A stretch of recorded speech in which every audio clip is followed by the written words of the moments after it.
Okay. Okay. All right, great. Okay, let's get started. Good evening, everyone. Thank you for joining us today. My name is Yaakov Ashkenazi, and we are here for this fascinating conversation, the other Nakba and the forgotten refugees. In 1945, over 1 million Jews lived in the Arab Middle East, North Africa, and Iran. And within a few years, only a few thousand remained. The story of the thousands who fled their homes, who endured in refugee camps, and who today quietly carry the memory of a destroyed civilization is beautifully explored in the film, The Forgotten Refugees, which is available on demand on YouTube. To discuss with us today this incredibly important story, we have Professor Irwin Cotler, one of the interviewees in the film. He's a Canadian international legal scholar, parliamentarian, and former Attorney General and Minister of Justice of Canada. Professor Kotler founded the Save Darfur Parliamentary Coalition and most recently the Raoul Wallenberg Center for Human Rights in Canada. Professor Kotler will speak for about 40 minutes, followed by Q&A. If you have any questions, please do type them in the Q&A chat box at the bottom of your screen. Professor Kotler, thank you for joining us today. The floor is yours. Thank you, Yaakov. Thank you for those warm words of introduction. And may I begin by expressing appreciation to the Anglo-Israel Association for convening this forum, this very timely and significant forum, and appropriately enough in the United Kingdom. I say this because UK Jewry has been a leader with respect to remembrance and remedy regarding the whole issue of the forgotten, indeed forced exodus of Jewish refugees from Arab countries, the other Nakba, as this is being called. Indeed, I myself have had a long relationship with the UK, with UK Jewry. It begins when I was a student and came to debate in the Oxford Union, to my work as a parliamentarian, where together with John Mann, now Lord John Mann, we founded the International Parliamentary Coalition to Combat Anti-Semitism. And in a separate matter, but not unrelated, in 2008, John Mann, as he was then, together with Lord Anderson, convened a joint parliamentary hearing that I addressed on this particular issue in June 2008 in the United Kingdom. And my work, has been very much one where I've been involved with those engaged in justice in the United Kingdom. During my period as Minister of Justice and Attorney General, I worked very closely with Lord Falconer and the like, to more recently, where former Lord Chief Justice Neuberger chairs the media panel of legal experts for protecting media freedom, and I happen to be a member of it from Canada. So there's an ongoing relationship that I have with the UK, with UK parliamentarians and UK Jewry. And in this regard, I have been the beneficiary, I have to say, over the years, of the expertise of British Jews in the matter of justice for Jews from Arab countries, or Jewish refugees from Arab countries. I'm referring, of course, to the work of Lynn Julius, to the work of Edwin Schuker. I can go on, but as they say, Mikom Lamdai Iskalti, I have learned from all those that I have met, and it is British Jews that have actually been instructing me all these years. I've been the beneficiary of that learning, and what I'm sharing with you today is also as a result of my encounters over the years with your wonderful community, including the leadership of the Board of Jewish Deputies in that regard. Professor Kotler, if I may just come in and just comment that Lynn Julius is here with us. I can see the name on the list of the participants, so it's good to know.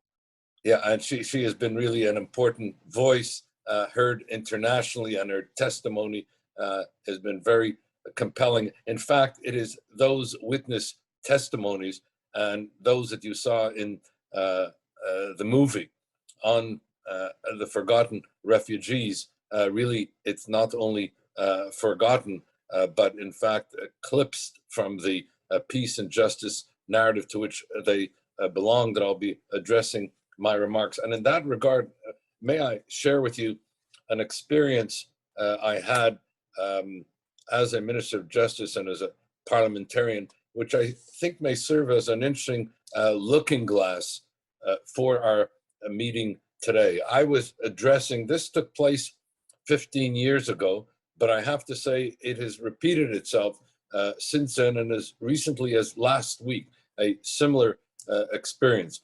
And what it was is I was addressing a group of Canadian lawyers on the whole question of preventing and combating mass atrocities and genocide. What have we learned? What must we do? And I discussed the issue from the Holocaust through thereafter the genocides in targeting the Tutsis in Rwanda, in Darfur, and more recently, the mass atrocities that have been called and characterized as constitutive of genocide by a UK group of lawyers. And as we are speaking in the UK, you've just had hearings on this particular issue. But taking it back to my meeting then, after I concluded my talk on the Genocide Convention on acts of genocide, what have we learned, what must we do? A woman got up in the audience and said, Professor Cotler, can I ask you a question? And I said, of course, with pleasure. She said, I am a lawyer. As you know, I was a lawyer in the Department of Justice when you were minister. She said, and as I've been listening to you, it recalled for me a question that I always wanted to ask you, and this presents me the opportunity to do so. She said, you were discussing mass atrocities over the ages. You were discussing issues of genocide, yet in your entire talk, you didn't make any reference to Palestinian refugees. You made no reference to the suffering of the Palestinian people. You made no reference, and she used the word then, and this was 15 years ago, you made no reference to the Nakba, the catastrophe that befell the Palestinian people. And she then said, these past 60 years, meeting as we are now, we could say these past 74 years, because I just had a similar question put to me in a talk, again, when I was discussing matters of preventing and combating mass atrocities. And so I replied to her then and shared with you now. I said, you're right, the Palestinians have suffered and continue to suffer. I said, you're right, the Palestinians suffered a Nakba, a catastrophe. I then said 60 years ago, we should name now 73, almost 74 years ago. I said, but what happened 74 years ago? The United Nations General Assembly recommended in November 1947 the partition of then mandatory Palestine into two states, a Jewish state and an Arab state. The Jewish leadership at the time accepted this recommendation. I said the Arab and Palestinian leadership did not. I said, mind you, they had a right to reject it if they believed that it did not comport with their understanding or their aspirations. But what they did not have a right to do was to then launch a war of aggression against the nascent Jewish state, indeed, a war of extermination, as they characterized it at the time, against the nascent Jewish state. And what they did not have a right to do was to launch a war of aggression against Jewish nationals living in Arab countries, displacing them, dispossessing them from their property and their rights, disenfranchising them, pillaging, torturing, expelling, murdering them. I said, in effect, what resulted as a result of these two sets of aggression were two sets of refugees. Palestinian refugees resulting from the war of aggression against the nascent state of Israel, and Jewish refugees from Arab countries resulting from the war by Arab countries against their own nationalism. And then I added and concluded, I said, and it's a tragedy to think that had the Arab leadership and Palestinian leadership at the time accepted this recommendation by the UN in the partition resolution of, in effect, 2 states for 2 peoples, we today would be commemorating, as I said in my response, or then 60 years, but I would say today, 74 years of 2 states for 2 peoples, and avoided the pain and suffering to both Israelis and Palestinians, and avoided, in effect, what was a double Nakba at the time, a double catastrophe resulting from that rejection of the UN partition resolution, but more importantly, as I said, the duality of the aggression against a nation Jewish state and against Jews living in Arab countries. And I sat down, and she got him, and this is why I'm sharing this story with you, apart from the other context. And she said, do you mind if I say something? I said, please, with pleasure. She said, as you know, she said, as I mentioned, I've been working in the Department of Justice, and I've been a lawyer. She said, I'm very much engaged in public affairs. I consider myself to be a well-read, well-informed person on matters of an international character, including issues regarding to the Middle East and peace in the Middle East. She says, while I knew about Palestinian refugees, I have to tell you that this is the first time I ever heard about anything relating to Jewish refugees from Arab countries. This is the first time I ever heard that there was, in effect, another refugee population. And then she continued and effectively concluded, she said, yes, there was a Nakba for the Palestinian people, but I see that there was a Nakba for the Jewish people as well. That there were, it appears to be, 2 sets of refugees.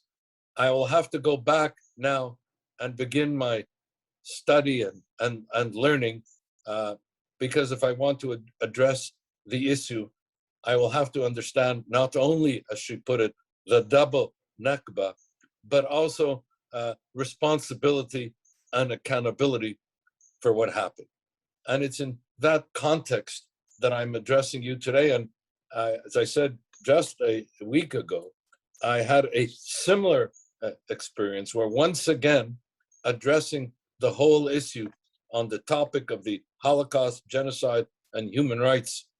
What have we learned? What must we do? And may I just say, parenthetically, though not unimportantly, that I make no analogies to the Holocaust. While there have been other genocides since, I do not make any analogies to the Holocaust. As Elie Wiesel said, horrors too terrible to be believed, but not too terrible to have happened. And as he put it, that the Holocaust was a war against the Jews in which not all those murdered were Jews, but all Jews were targeted for murder.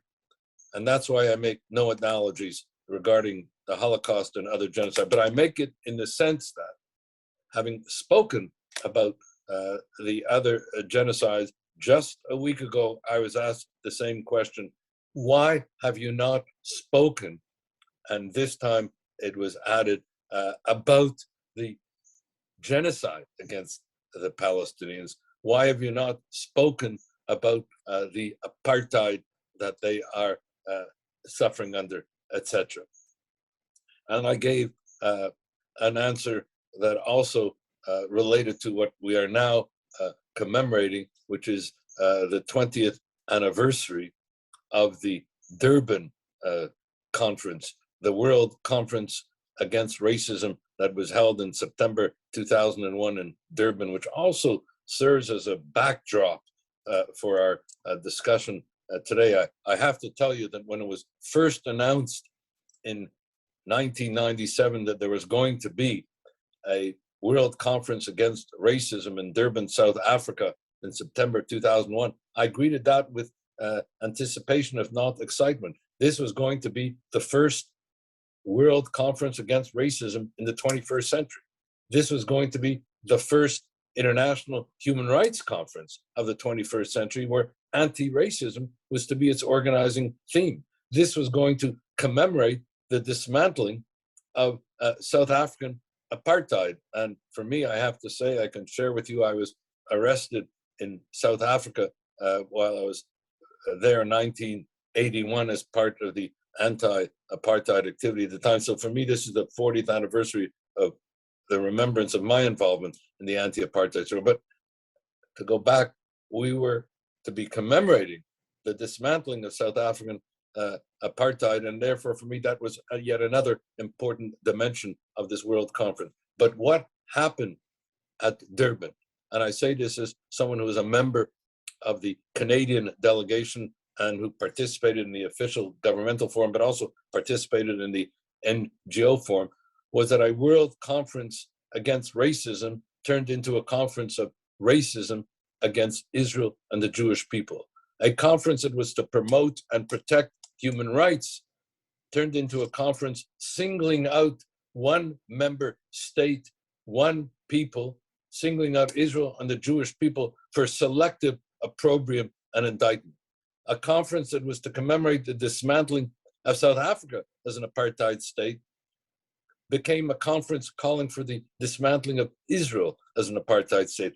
And as we meet, I can still see the marches. I can still hear the chanting, and we're talking now about thousands of demonstrators who are chanting, the struggle against apartheid in the 20th century required the dismantling of South Africa as an apartheid state, and the struggle against apartheid in the 21st century requires the dismantling of Israel as an apartheid state. In fact, Durban became the tipping point for the new anti-Semitism. Durban became the tipping point for what I then called demonological anti-Semitism, the referencing to Israel as being a racist, imperialist, colonialist, settler, ethnic cleansing, child-killing, apartheid Nazi state. All these epithets of indictment were present at Durban. And Durban, therefore, was the tipping point, the launching pad for this new anti-Semitism that we are experiencing today. And what's different, and with this I'll close on that point, is that while it was launched at Durban, it was not yet mainstream. What has happened since Durban, as I said in a recent national urgent summit to combat anti-Semitism convened by the Canadian government, is that this anti-Semitism has now been mainstreamed, normalized, and legitimated. And within that framework of anti-Semitism, within that false narrative, within that perversion of truth with respect to Israel as an apartheid state, within that demonological anti-Semitism, there is no reference at all to the pain and plight of Jewish refugees from Arab countries. There is no reference at all to that Nakba, to the double Nakba, as I've sought to reference it, without which awareness and understanding, truth and justice become corrupted. And that can take you down the road to what takes place in Durban and take you down the road to what is taking place now, and accounts for the kinds of questions that were put to me that I shared with you and that continue to be put, as if Israel, in this false and inverted narrative, is responsible for the humanitarian catastrophe of the Palestinian people. Worse, that Israel as an apartheid state has been responsible for what is now being characterized as the genocide of the Palestinian people, with no understanding, no awareness, no appreciation of the foundational truths, so that we could understand how a truth and justice narrative has been distorted and misrepresented. So this brings me now to the second part of my remarks And because this is an audience that has an appreciation of context and content, I'll be able to do this in an abbreviated fashion. Basically, I want to share with you now what I would call 10 major understandings, or perhaps more specifically, an action plan with regard to the question of the double Nakba, with regard to the question of pursuing truth and justice and remedy. Number one, we need to restore the understanding and awareness of the pain and plight, of the truth and justice of Jewish refugees from Arab countries. We need to restore it to the peace and justice agenda from which it has been expunged and eclipsed these past 74 years. In other words, this is not only a case, as we sometimes speak about when we speak in terms of injustice, of justice delayed and is justice denied, but where the case and cause itself, the case and cause of the pain and plight of Jewish refugees from America is itself unknown, or worse, is being falsified and misrepresented as we meet. Number two, the United Nations has regrettably participated in this process of expunging, extinguishing, and eclipsing this truth. And so the United Nations, bearing responsibility for its participation in the falsification of the narrative all these years, should now be called upon to take the lead in establishing at the United Nations a center of documentation and research that will tell the truth, that will tell the million untold stories, that will tell the stories that Lynn Julius and others have been seeking to tell, that will tell the stories that we saw in the movie on the forgotten refugees, which, as I say, were not only forgotten, but a forced exodus, not just a forgotten exit. But we need, at this point, to restore the truth and the justice to the peace and justice narrative from which it has been, as I said, expunged and eclipsed all these years. Number three, represent remedies for victim refugee groups. And I speak here as somebody who's been representing victim refugee groups over the year and has been engaged in remedies under international human rights and humanitarian law for that purpose. These rights and remedies must now be those that underpin the case and cause of Jewish refugees from Arab countries. I'm speaking about rights of remembrance and truth, of rights of justice and redress, the whole as itself mandated under international human rights and humanitarian law, the whole as in fact finds expression on UN World Refugee Day, but where no reference is made to remembrance and truth, to justice and remedy for Jewish refugees from Arab countries. Number four, in the matter of duties and responsibilities in these matters, what we call in international human rights law, securing justice for the victims and accountability for human rights violators, the Arab countries and the Arab leagues, all those involved in the dispossession and displacement, in the criminal assaults on Jewish nationals in Arab countries, must take responsibility for their action. Indeed, I co-authored together with Canadian lawyer David Matus and historian Stan Ehrman, who wrote his thesis on the matter of justice for Jews from Arab countries.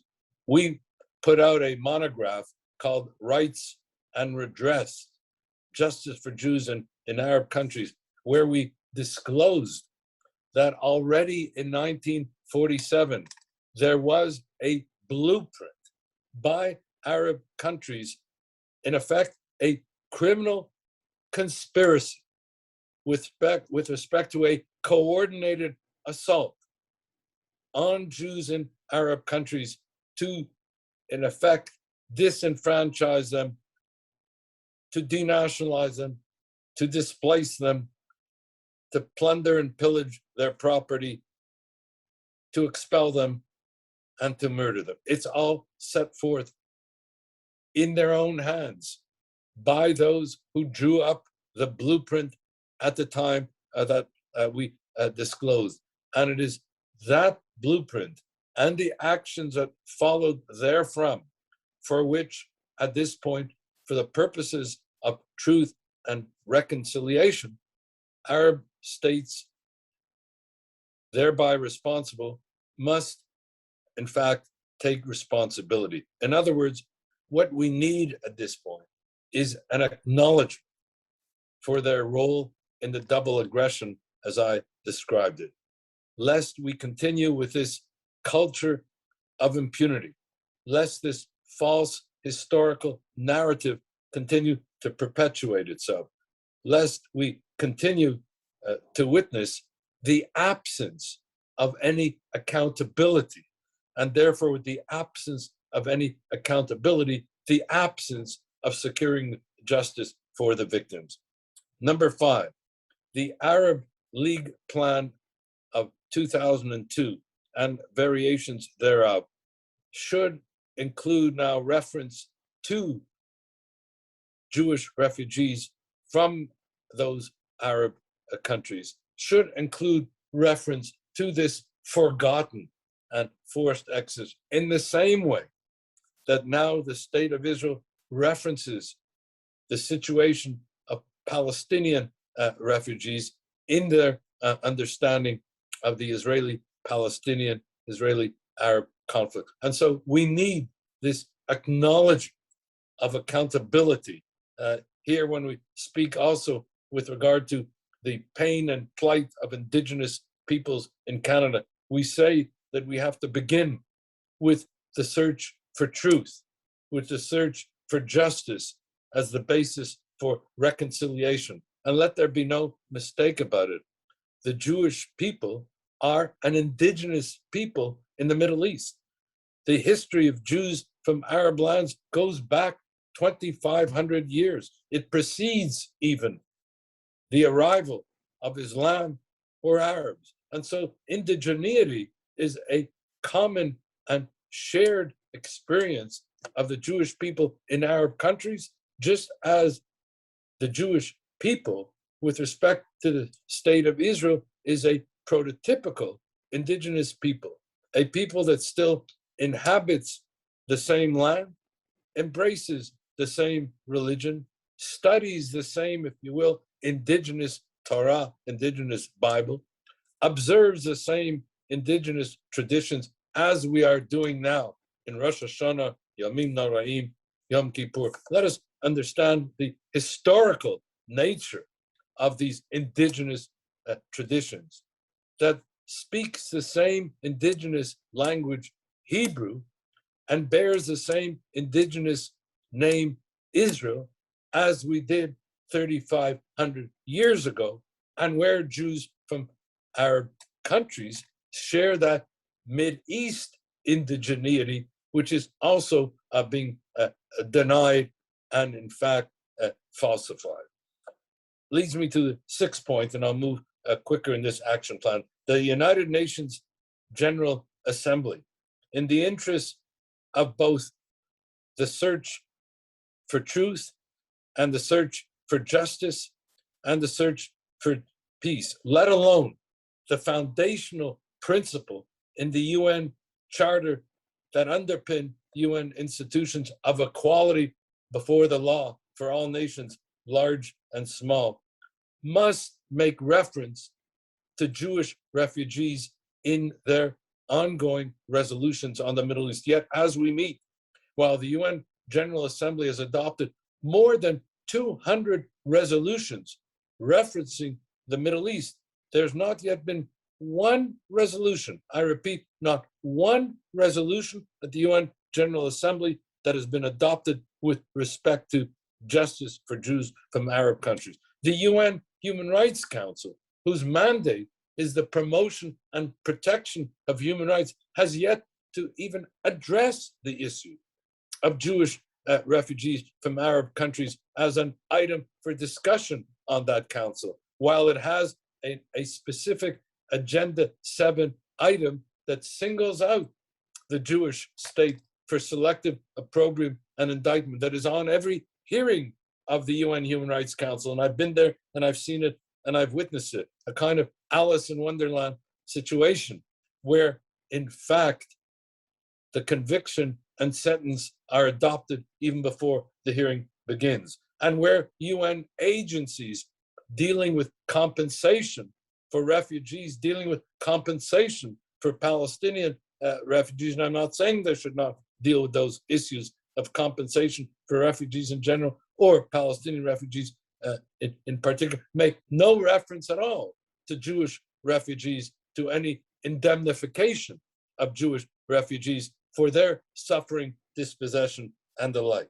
Number 7, the annual November 29th commemoration at the United Nations of an International Day of Solidarity with the Palestinian people must now become an International Day of Solidarity for two peoples, for both the Palestinian people and the Jewish people, so that when we speak of two states, which is a rather idle and lazy slogan, but when we speak of two states for two peoples, it will have the appropriate acknowledgement and recognition on this International Day of Solidarity, lest this continuation of this International Day of Solidarity at the UN on November 29th, recognizing only one refugee population, the Palestinian refugee population, and affirming solidarity with only one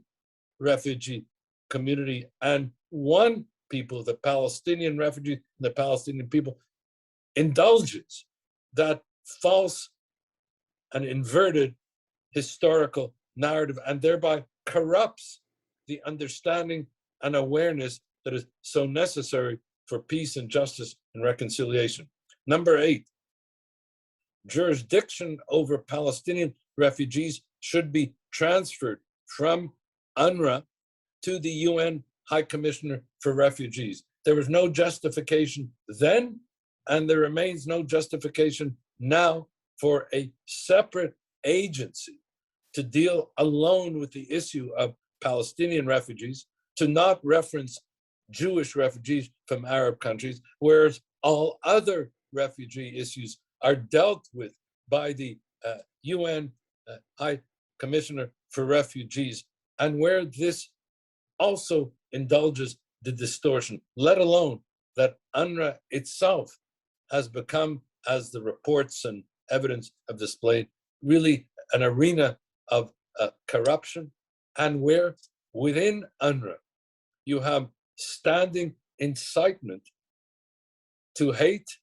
and delegitimization of Israel and the Jewish people, such that it acts in effect as an antidote to the search for truth, for justice, for remedy that needs to characterize what justice for refugees is all about. Number 9, any bilateral Israeli-Palestinian negotiation or any and all discussions on the Middle East, whether they emanate from the quartet or whether they emanate from any regional consortium gathering or G7 and the like, if they reference the issue of refugees in the Middle East, must include reference to Jewish refugees from Arab countries and Arab lands in the same way that they reference the issue of Palestinian refugees. I would hope that the recent normalization of relations between Israel and Bahrain, United Arab Emirates, and with Sudan and Morocco, with Mideast, with African states, will presage that understanding with respect to the refugee issue, and will in fact shine a light on the double Nakba as we've been speaking about it. Finally, we need to initiate in the UK Parliament, as has been in the case of the US Congress and the Canadian Parliament, not only parliamentary hearings, but an adoption by resolution in the US Congress and the Canadian Parliament of a resolution acknowledging the pain and plight of Jewish refugees from Arab countries, acknowledging and hearing witness testimony about not only the forgotten, but the forced exodus, and moving within the framework for a just and lasting peace in the Middle East to factor in the pain and plight of Jewish refugees. I know that the UK Parliament has held such hearings. I've had, as I said at the beginning, the privilege and pleasure of participating as a witness in those hearings, joint hearings between Parliament and the House of Lords. But what is needed at this point is not only the convening of these hearings and the sharing of the witness testimony. There's so many witness testimonies that need to be heard and understood and acted upon. But, as I said, adopting a decision by the UK Parliament, by the EU Parliament and the like, that acknowledges and recognizes the pain and plight and the truth and justice of Jewish refugees from Arab countries. In conclusion, we have a responsibility, and there are many who have shown us the way, as I said, in the UK, of addressing and redressing the false and distorted narrative that underpins the double Nakba. Let there be no mistake about it. Where there is no remembrance, there will be no truth. Where there will be no truth, there will be no justice. And where there will be no justice, there will be no authentic reconciliation. Authentic reconciliation for two states, for two peoples, anchored in the underpinnings of remembrance, of truth, of justice, and remedy. Thank you for your consideration. I look forward to our exchanges. Thank you very much, Professor Kotler. This was fascinating, and I would particularly stress the point that you mentioned about the Jews actually being indigenous to the land, which is a point that is actually very important to reiterate, especially now in the last decade with the attacks on Israelis as being white settlers, white European settlers, whereas actually many of them, if not a majority of Israelis, are actually of Middle Eastern origin who are actually descendants of the refugees in question today. And I think at that point should perhaps be reiterated more by supporters of Israel around the world. I guess the first question to just to get started is kind of, are there any examples of these points being addressed anywhere around the world at all? Yes, as I mentioned, they have been addressed in the Canadian Parliament. We had hearings, we heard witness testimony of the kind and character that I shared with you, and particularly the most compelling testimony when it comes from those who themselves have experienced what it has meant to be part of the forced exodus. And following those hearings before the Canadian Parliament, resolutions were adopted acknowledging and recognizing the pain and plight of Jewish refugees from Arab countries. Similar and even more extensive hearings and adoptions have taken place in the US Congress. There have been, as I said, and to its credit, hearings before the UK Parliament that I have participated in, but they've been of a more limited character. We need more of that in terms of sharing the witness testimonies of the kind and character that we saw in the film. What we saw in the film should be replicated in a hearing before Parliament. In fact, what we did in Canada, you might want to do in the UK, is we showed the film for Canadian parliamentarians. And so that allowed them to hear the voices, the authentic voices, as you heard in the and saw in the film, of these Jewish refugees. So you might want to consider having a film showing of the forgotten refugees for UK parliamentarians, to then be followed by the witness testimony before the UK Parliament, to then be followed by resolutions and action taken that will amount to an official acknowledgement and recognition of the truth and justice. Because, you know, as you mentioned, with regard to the indigeneity issue, this is very much a part of that indigeneity issue. Jewish refugees from Arab countries are basically the community of indigenous Jews in the Middle East and Arab countries going back 2,500 years. The state of Israel has been founded by the indigenous Jewish people. And in fact, it is this principle of indigeneity which underpins the notion, and you reference it, Yago, in your own, which underpins the notion of Israel as, in effect, a multiracial, multi-ethnic, multicultural, multilinguistic, you know, democratic and Jewish state. It's something that is not appreciated. Rather, it's been replaced by the false narrative, you know, of the Jews as a, and the Jewish state as a colonialist settler, etc., etc. So the issue of Jewish refugees from Arab countries is intrinsic to the understanding of this indigeneity as part of the understanding of the pursuit of remembrance, truth, justice, and remedy. I would say we need to go beyond also the UK Parliament. We need to be doing this in the UK Parliament, in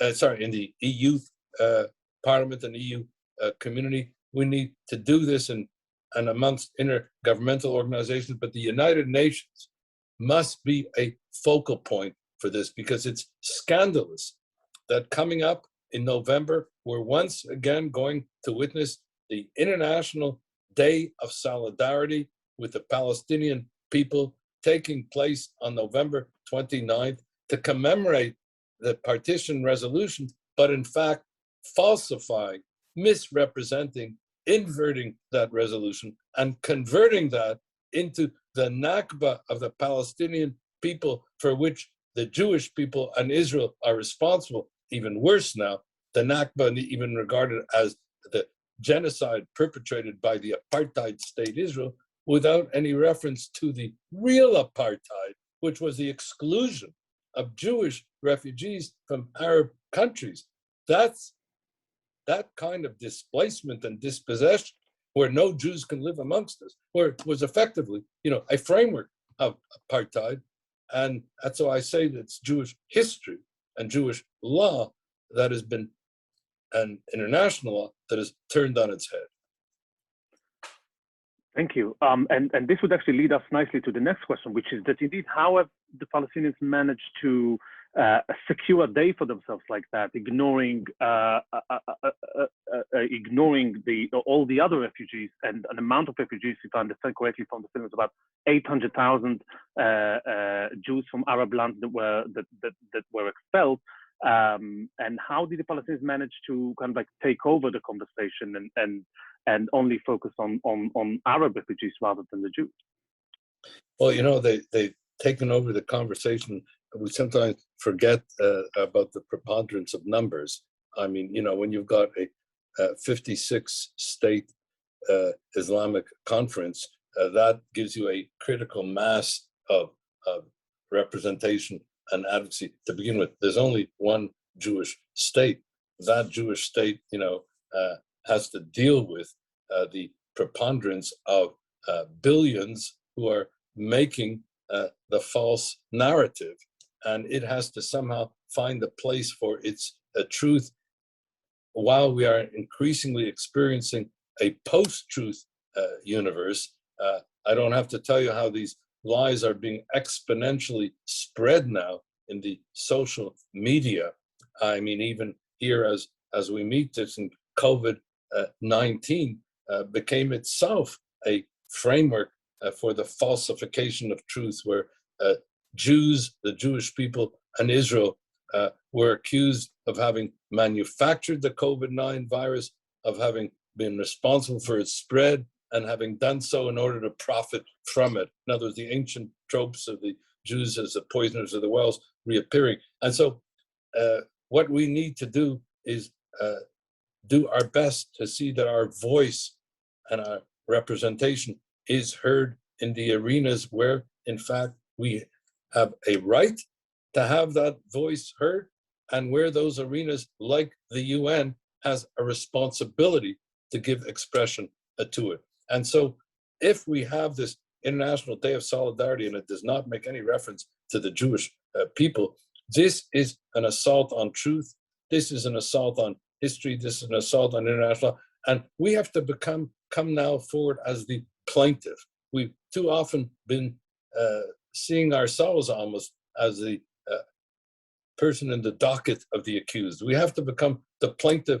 We have to become the advocate. We have to be making the case. I commend the UK lawyers for Israel, because they've been doing that increasingly and effectively. And we have to take that case to the international community, and first and foremost in the UN arena, in its related bodies and institutions. Because when I say the UN, I don't only mean the UN General Assembly and the November 29th commemoration, but the UN Human Rights Council, the falsification that is being engaged in by UNRWA, etc. So the entire international UN human rights framework has to be addressed, and the false narratives redressed.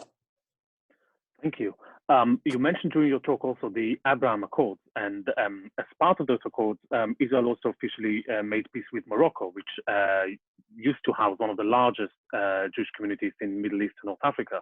And over the last few years, we have seen some Jews returning to Morocco. There's a small community there now, and the King of Morocco has been quite positive about the return of the Jews and speaking positively about having Jews in Morocco. Do you think this is some sort of reflection on what happened? Do you think this is this reflects a kind of like an Arab introspection on the issue? Well, the important thing about the Abraham Accords is this is a normalization of relations between peoples, not just an agreement between states. So while you have, the Egyptian-Israeli peace treaty, and you have the Jordanian-Israeli peace treaty, as important as those treaties are and have to be acknowledged and the like, and they help to prevent war between the countries, but they've not brought about normalization of relations between peoples.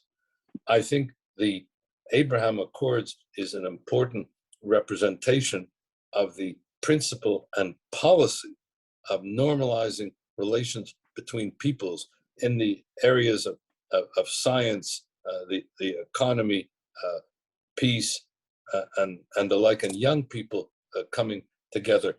Also, there are different experiences that Jews from Arab countries had. The Jews in Morocco had a different experience, let us say, from the Jews in Iraq, or the Jews in Libya. One of the more disturbing things that we showed in our booklet on rights and redress of Jewish refugees from Arab countries is how many countries that had so many Jews now have almost no Jews at all. I mean, countries like Libya, no Jews; Algeria, no Jews; Iraq, no Jews, and I can go on. In other words, you had really, if you want to talk about ethnic cleansing, then you had ethnic cleansing that underpinned the whole situation with respect to the forced exodus, of Jews. In Morocco, Jews lived better than they did in other countries, and I think that has helped facilitate the normalization. But I think, and I would hope that Morocco will also acknowledge that the condition of dhimmi, where Jews were second-class citizens, which were pervasive with respect to their legal status in all these countries, also contributed to then resulting in the forced exodus. Thank you. One more question. Do Jews from the Middle East and Arab countries consider themselves refugees in Israel, meaning that the return of both Jews and Palestinians to their original homeland would essentially mean the end of Israel as a Jewish state? How do you see that? How do we square the